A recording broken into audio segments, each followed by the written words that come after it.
तो कल भोजपुरी के हिट मशीन खेसारी लाल यादव के साथ मिलेंगे आशीष यादव और उन्हीं का ये वीडियो कॉल सामने निकल कर आया है जो आप लोगों को स्क्रीन में मैं दिखा रहा हूँ। अब आगे आप लोग देखिए खेसारी लाल यादव और टुनटुन यादव आप लोगों के बीच बांका बिहार में कितने बजे और कितने टाइम आएंगे। वहीं आज सीतामढ़ी में खेसारी लाल यादव आ रहे हैं।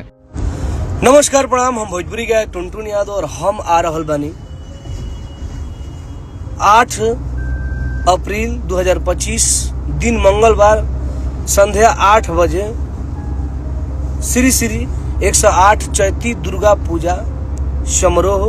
ढाका मोड़ बांका बिहार में, जिसके आयोजन करता है माननीय मंत्री श्री